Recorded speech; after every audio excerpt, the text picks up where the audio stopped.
بسم اللہ الرحمن الرحیم۔ السلام علیکم۔ یہ دیکھو یہ کیسی ہیں؟ اس نے ہلکے سبز کلر کی چوڑیاں اٹھا کر اس کی جانب بڑھائی۔ یہ تمہارے سوٹ سے میچنگ بھی ہیں، یہ لے لو۔ اور یہ بھی دیکھو، اس نے ڈیپ ریڈ کلر کی چوڑیاں اس کو دی۔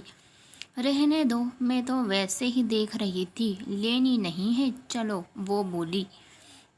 ارے کیوں نہیں لینی؟ میں بول رہا ہوں تو لے لو۔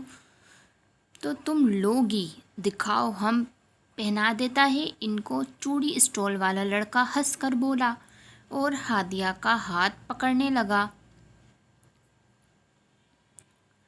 او تو کیوں پہنائے گا؟ وہ لڑکا ہادیہ کا ہاتھ پکڑتا۔ اس سے پہلے علی نے ہادیہ کا ہاتھ اپنے ہاتھ میں لیا اور اس کو غصے سے، تیری ہمت کیسے ہوئی اس کو ہاتھ لگانے کی؟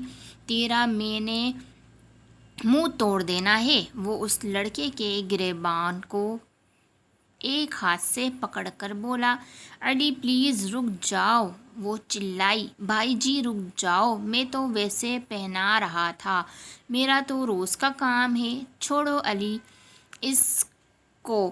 ہادیہ نے علی کو روکا جو اس وقت اس لڑکے کی پٹائی ہی کرنے کے موڈ میں تھا۔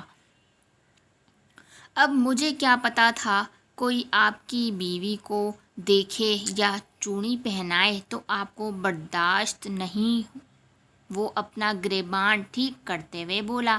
بیوی نہیں ہے، دوست ہے میری۔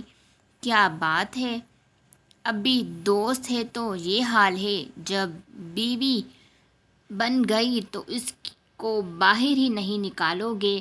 وہ لڑکا بولا۔ کیا بول رہا ہے، پاگل ہے کیا؟ تم یہ سب بند کرو، کچھ نہیں لینا مجھے، بس چلو یہاں سے، تماشا مت بناؤ۔ وہ علی کو اس اسٹال سے چلنے کے لیے بولنے لگی۔ بھائی کچھ نہیں لیا؟ ایسے کیسے؟ جو تم نے لینا ہے وہ تو تم لوگی، ایسے تو نہیں جانا مجھے۔ یہ بول کر وہ خود اس کو چوڑیاں پہنانے لگا۔ وہ بڑے دھیان سے ہادیہ کو چوڑیاں پہنا رہا تھا اور ہادیہ نے نیچی نظروں سے بہت پیار سے اس کو دیکھا تو شرمیلی سی مسکراہٹ اس کے لبوں پر پھیل گئی۔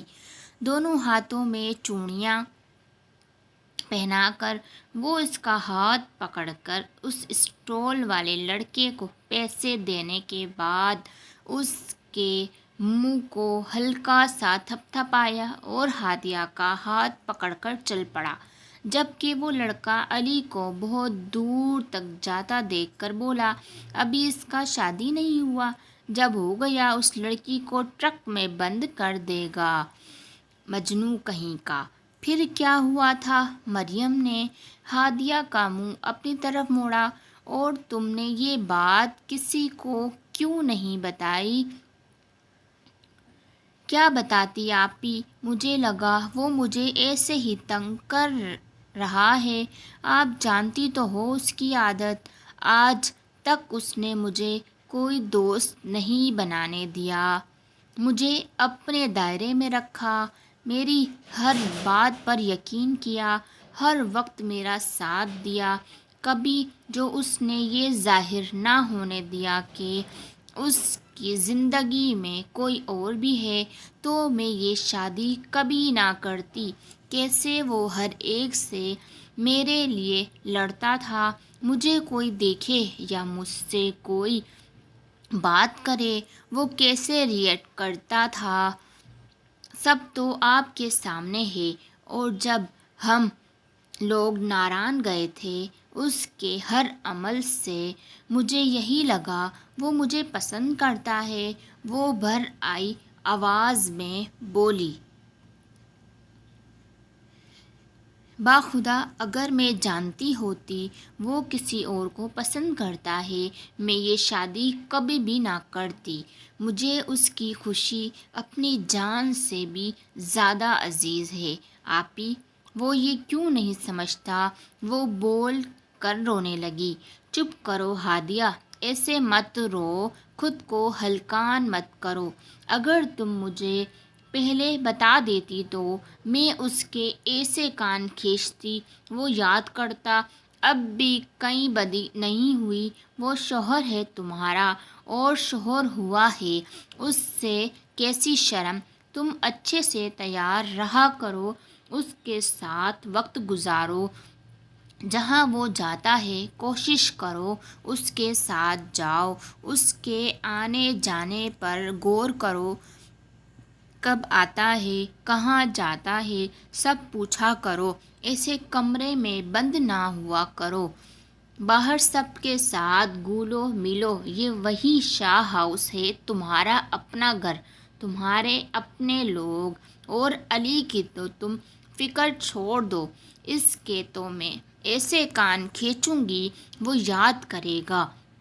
وہ اس کو گلے لگا کر ہنستے ہوئے بولی تو ہادیہ نے اپنے آنسو صاف کیے۔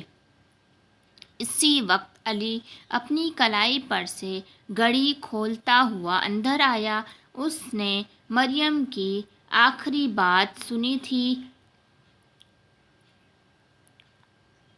اور اب ہادیہ کو آنسو صاف کرتا دیکھ کر پل کے لیے روکا اور پھر منہ پر ہاتھ مار کر مریم کے سامنے بیٹھ گیا۔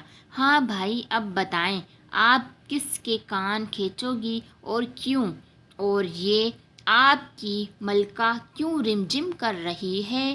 وہ اپنی گمبھیر آواز میں بولا اور ساتھ ہی کف کھول کر شرٹ کے بازو کوہنیوں تک موڑنے لگا، مگر ابھی تک اس نے ہادیہ کو اپنی نگاہوں میں رکھا ہوا تھا۔ کان تو بچے تمہارے ہی کھینچوں گی، پر ابھی تم کپڑے پہن لو، پھر بات کرتی ہوں تم سے۔ وہ اس کے بال خراب کر کے کھڑی ہوئی۔ آپ کہاں جا رہی ہو؟ بیٹھو، بات کرتے ہیں۔ علی نے اس کو جاتے دیکھا اور بولا، علی ابھی نہیں میرے بھائی، ابھی چینج کر لو اور باہر آ جاؤ، ہم بات کرتے ہیں بعد میں، اور ہادیہ کا خیال رکھا کرو۔ پلیز میری ویڈیو کو like, share, subscribe and comment ضرور کیجیے۔ جزاک اللہ۔